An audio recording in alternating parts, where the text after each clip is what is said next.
You're about to watch a great interview on TYT Interviews. If you want to watch them live, members are the only ones who get to do that. TYTnetwork.com/join. Become a member. Enjoy the interviews as they happen. Hey TYT, I'm Naomi Konst. We're here in Chelsea, New York right now, where I have I'm very excited about this because I'm a huge fan. I'm sure you're a huge fan. We have Naomi Klein, the author of No Is Not Enough. This is the UK edition, and it's signed, and it's also like totally worn out because I read it everywhere I went when I was traveling across Europe a few months ago. So Naomi, thank you for joining us. I'm excited to have this conversation. Happy to see you again. So you just got back from Puerto Rico. We've been covering Puerto Rico. I didn't even know I'm going in a couple of days, and I was excited to have this conversation with you given the disaster that's happening on the ground in Puerto Rico, and so much of the work that you've done over your career is talking about the economics, the effects of the dire economics that happen in areas of disaster and more impoverished regions, and how that can often become an opportunity for capitalists to come in and basically take advantage of these horrible situations. So, what did you expect when you got on the ground to Puerto Rico? Well, I've been talking with Puerto Rican friends for a long time, actually, about coming and delving into what I call the Shock Doctrine as it relates to Puerto Rico. We've actually, I've been looking at this for a decade because this doesn't begin with Hurricane Maria. It's a much older story, and what I mean by the Shock Doctrine is, as you say, the way in which large-scale crises, times when things are bad enough that elites are able to kind of declare a state of exception or a state of emergency and say, okay, because this terrible thing has happened, and that terrible thing could be any number of major large-scale crises. It could be a terrorist attack, it could be a debilitating economic crisis, it could be a huge natural disaster. We've seen this strategy used in all of those contexts, saying, okay, things are so bad now that we have to kind of suspend democracy, have this state of emergency, state of exception, and really radically restructure society in a huge hurry, taking advantage of people's fear, their sense of disorientation, and also that when there is any kind of large-scale crisis, people are necessarily focused on the daily emergency of life, right? So this was happening in Puerto Rico in the context of a debilitating economic crisis. Puerto Rico's economy has been in big trouble for a long time, but when things really started getting worse around the debt was a year before the global economic crisis. Well, actually 2 years before. It started in 2006. Since then, we've been seeing various strategies to use the debt crisis in Puerto Rico. There's more than $70 billion in debt now, to say, okay, we're going to privatize huge swaths of the state, deregulate, create this kind of investor Club Med, get rid of taxes, regulations, do anything to attract multimillionaires and billionaires, to create this tax haven, really contract the public sphere, and so on. So that was happening before Hurricane Maria. The twist is that in the months before the storm hit, Puerto Ricans were at a peak of resistance. And this is something that often gets forgotten, right? That in May 1st, before this is just a few months before Hurricane Maria hit, there were 100,000 people in the streets in Puerto Rico, the second largest mass mobilization in Puerto Rico's history, saying no to austerity, demanding the resignation of the governor, saying that the debt that was being used to extract all of these so-called reforms was illegitimate, that they wanted an audit of the debt because much of it was illegal.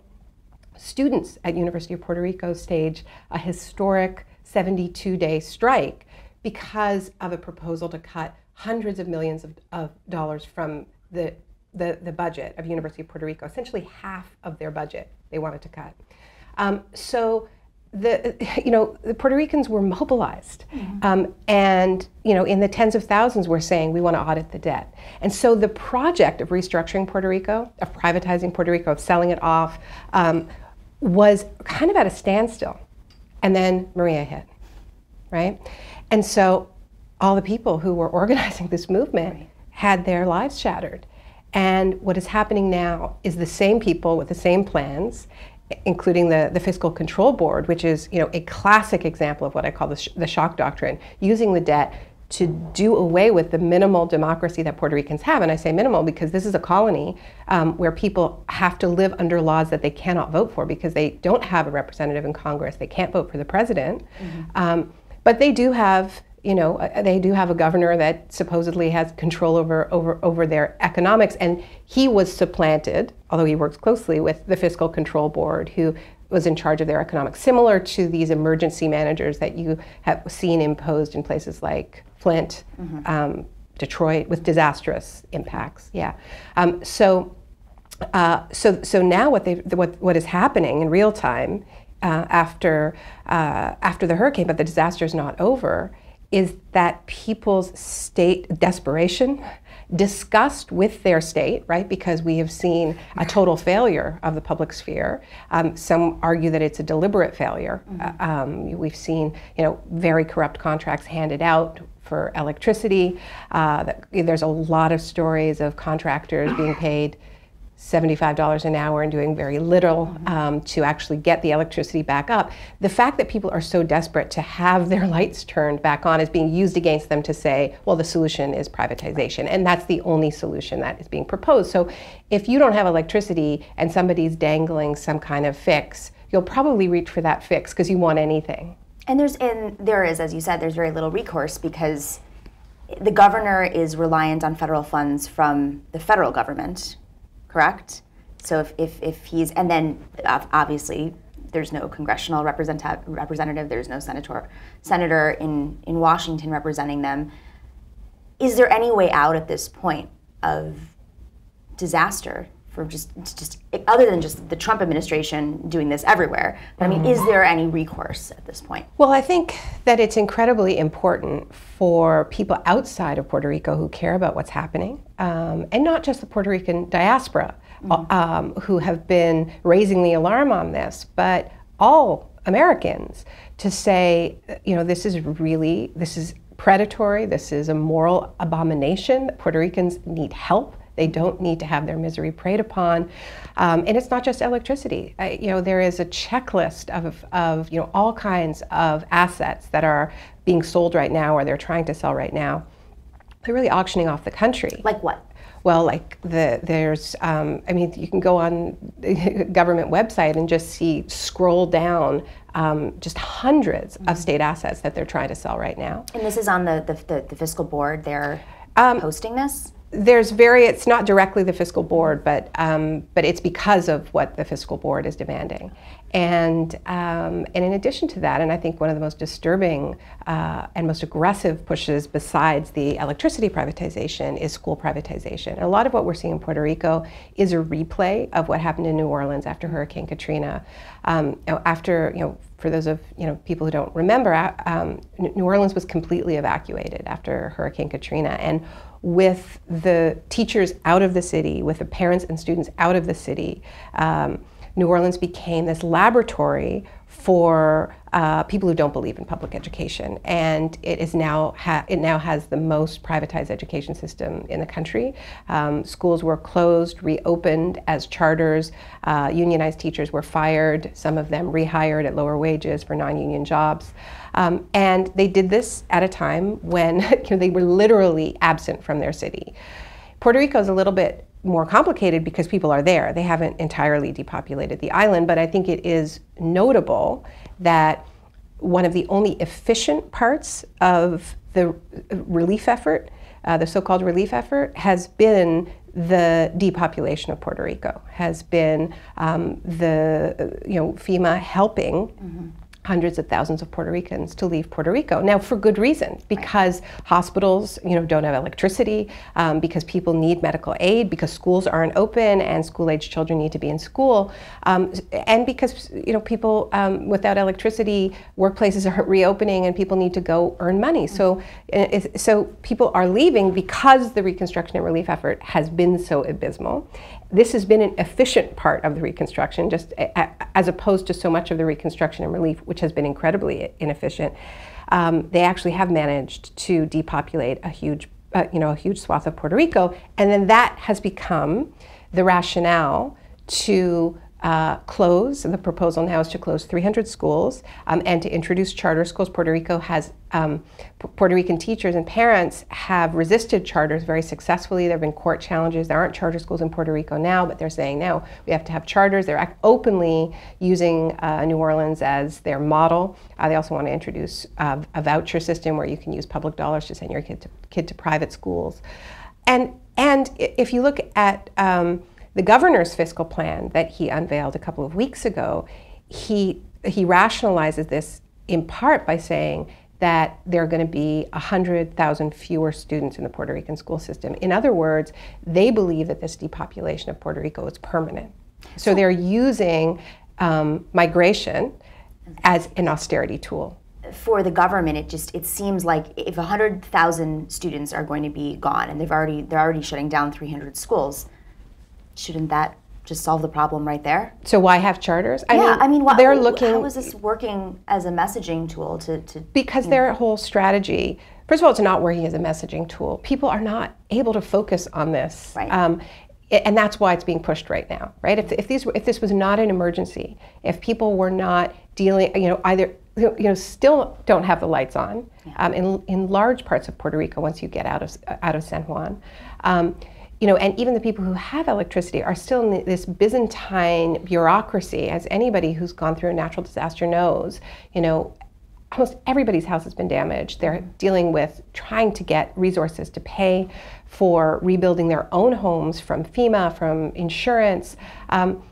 Daily life becomes incredibly difficult in these circumstances. And it's in that context where they're hoping they will be able to get away with this agenda that is not about improving schools in Puerto Rico. It's about attracting investors and making money in Puerto Rico. And so, there is this gold rush going on right now, which predates, once again, Maria, where there were laws that were introduced that made it possible for very rich people to move to Puerto Rico and spend, I think, less than 200 days a year there, and say, okay, well, I live in Puerto Rico now and not have to pay any income tax, a whole slew of tax breaks. So they're basically living tax-free. This was already becoming a big magnet for the financial sector. Now there's talk of a Bitcoin cryptopia in Puerto Rico. And people are just seeing dollar signs, in the rubble, and a lot of opportunity in the misery on pretty much every front. Real estate, right. Education, transportation, electricity, all of it. And I have to say, the governor's office is not a victim here. They are absolutely complicit in it. The governor is young. He has portrayed himself as being sort of I would say it as a neoliberal progressive, right? With this sort of woke, progressive that gets things done. That's what, when I go on the ground in Puerto Rico and I was asking people what they thought of the governor, that was sort of the response I got from a lot of folks who were a little bit more educated in the political system, that he portrays himself as being on the right side of issues, but ultimately he is a neoliberal, possibly even a conservative, who's holding hands with the president. He publicly has not criticized the president. He's criticized Marco Rubio. So it's an interesting dance that you're seeing if you're paying attention to the details. When you say he's complicit, what does that mean? Well, it means that the privatization of states is big business, and what ends up happening, especially when this is done in a big hurry under the cover of this is an emergency, we have to do this right now, is that it ends up being very politically connected people who get the juicy contracts to, whether it's run the schools or run the ferry system between Vieques and mainland Puerto Rico, which is an absolutely essential service for people living in Vieques. That it's going to be friends of people in power, and that's the real concern. The claim that's being made is things are going to be cheaper, more efficient, and obviously that is when nothing is working at all, that promise holds a lot of power. But the experience for people who remember what happened when they privatized their telephone system, when they privatized their water, is that privatization has actually been disastrous, has driven prices up. In many cases, in some cases, like water has had to be reversed because it was such a failure in terms of efficiencies. So these are basically no-bid contracts. They often, yeah. I mean, certainly for the reconstruction, and we saw that with, with Whitefish, another horror story with handing out an essential food relief contract to an employee to a contractor with, I think, one employee. So yeah, the speed becomes cover for political connection and just kind of lining people's pockets. And there's a lot of history of that kind of cronyism in Puerto Rico. So people are very concerned about that. Not just Puerto Rico, obviously. There's big concerns about that. A couple of crony systems, including the Trump administration, coming together in this moment. Long game here is the strategy to sort of create this Abu Dhabi-esque island? I'm not even sure that there's that long a game. I mean, I think there's also just a short-term grab that's going on. But I do think that there is a longer-term vision that has to do with depopulating Puerto Rico, shrinking the number of Puerto Ricans, which is an old and horrible story. There have, that even includes chapters like, state-sanctioned mass fertilization campaigns in Puerto Rico, where, at the peak of this, more than 30% of Puerto Rican women were sterilized. Also because of this idea that you had to shrink the population of Puerto Rico to make it more economically efficient. So this is not a new, the fertilization campaign went on, I think it started in the 40s and went on through the 60s. Yeah. So this is an old story, this idea of the problem with Puerto Rico is too many Puerto Ricans. And it's not the first time where there have been these campaigns to just depopulate the island, not completely, but the people who I spoke with, and I'm sure you'll find this when you go there next, is really have a feeling that the dream reconstruction of Puerto Rico is a Puerto Rico that's not for Puerto Ricans, that is about serving outsiders, whether in the tourism industry or the financial services industry, or now creating this cryptopia. It's all about creating a paradise for other people. And the advantage of doing this in the aftermath of a disaster that unfolded in the middle of a disaster, of an economic disaster, is that Puerto Ricans are so intensely focused on the emergency of daily life that they're less able to get in the way. And the thing that you always have to remember is the timing of this, that a few months before Puerto Ricans were in the street and they were demanding an audit of their debt. They were demanding an end to austerity, and many of them were demanding the resignation of their governor because they didn't feel he was governing in their interest. In the midst of this crisis, I mean, we're now 5 months past Hurricane Maria, 6 months past Hurricane Maria, and there's stress. People are quite a few people are depressed, haven't been able to work or had little work. I was talking to somebody last week in Puerto Rico who said, I work with the U.S. government in helping them, bridge these gaps between businesses. And he's like, I don't have relationships right now for my business because nobody's businesses are open. You go into the offices and there's no power. They are literally not able to connect because some of the towers still have not been able to supply power to the entire, office towers. And he said, I'm just struggling, like. And that's in the most functional part of Puerto Rico. In San Juan, exactly. Right. So I mean, all of Vieques still doesn't have power. Exactly. All of Vieques, and you leave San Juan, just for those who aren't aware, you don't have self-service. If you go to rural areas, no self-service, no power. Sometimes the roads are completely cut off. People are stressed, and I personally, when I talk to folks, they don't really have an idea of what to do other than leave. What kind of advice would you give a Puerto Rican trying to get through this moment? Well, I don't know that I would feel it's my place to give advice to Puerto Ricans. But you studied. I mean, you're familiar with this type of disaster capitalism. How do you get through it? Well, I think more broadly, we all need to understand that the crises that we're seeing, whether they are crises produced by an economic system that is reliant on these sort of debt shell games, or whether it is increasingly intense weather-related disasters linked to climate change. Right. These are messages that are telling us that there is something wrong with the system, and we do need to respond. The problem with what I call the shock doctrine response, or disaster capitalism, is that it is using that state of emergency to actually deepen the emergency. To do exactly the wrong things, to create, more speculative investment, more of, a very unstable kind of capitalism that flows in and out, that can create more economic crises, more debt.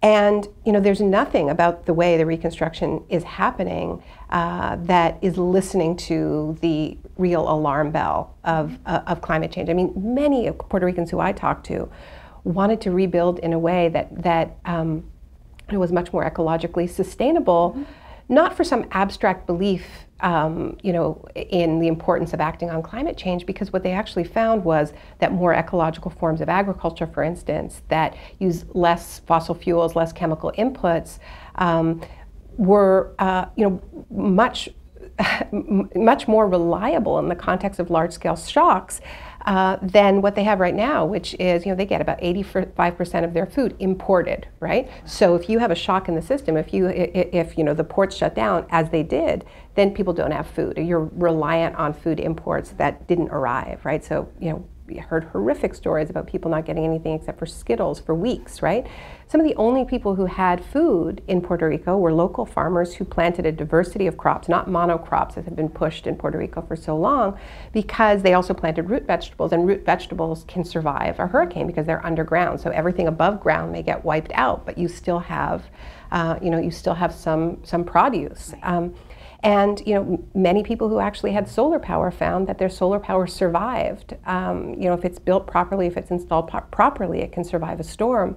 And so these were, solar oases. There were thousands of solar lanterns that were handed out after the storm. And that sort of decentralized energy is actually much more resilient. So that's a way of responding to the crises that actually tries to get us to a safer place. So I think that that's what we need to be doing in a moment like this, and listen to the people whose experiences of these shocks teach us something valuable. Exactly. And that people have, I think there is a human right to rebuild. There's a human right to return after a crisis like this.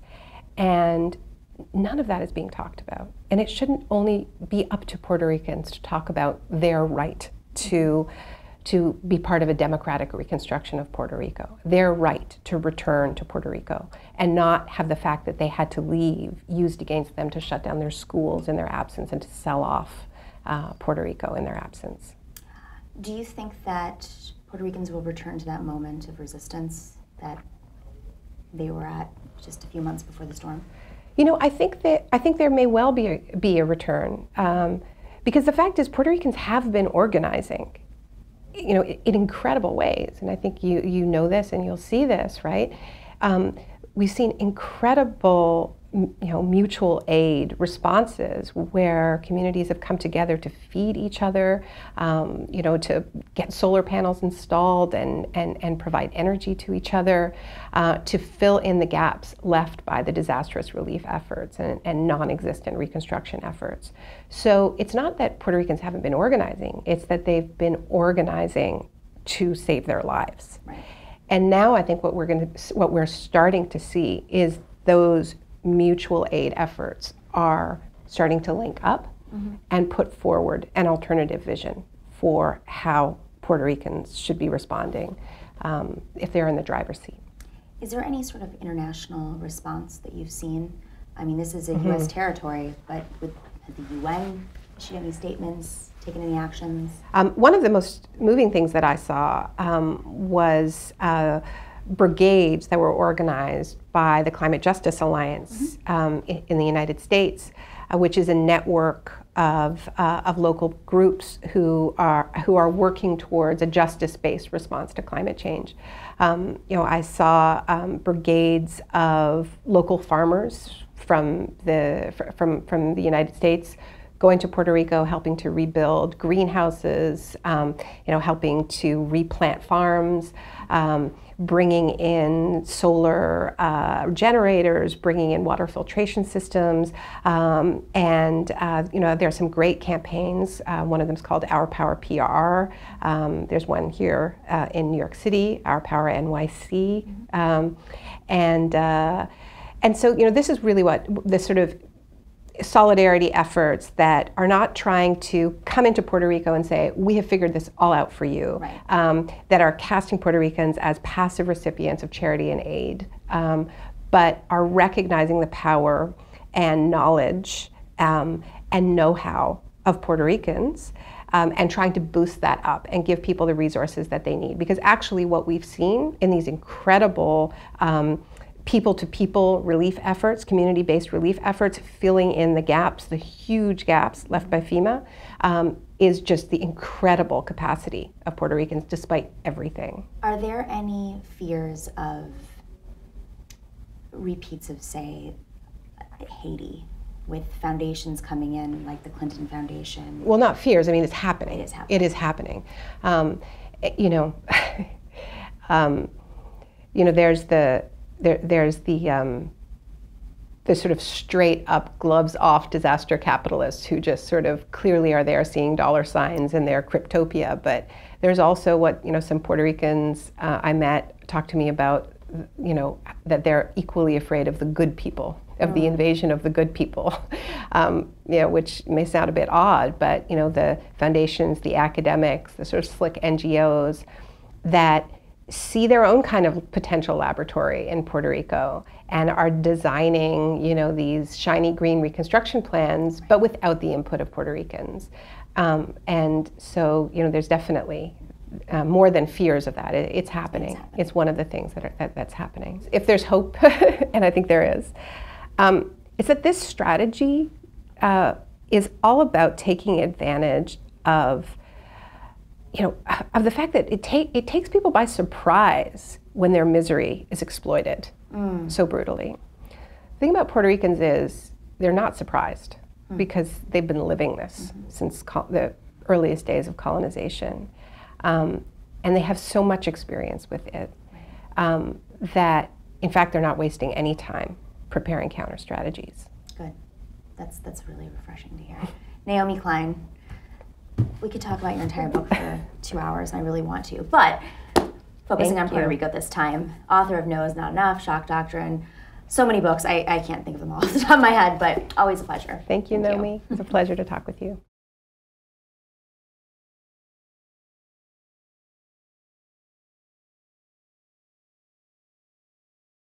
If you like the interview that you just watched, I got great news for you. If you become a Young Turks member, you can watch them live as they happen. Only the members get that. You also get Young Turks live. You also get Aggressive Progressive live and Old School live.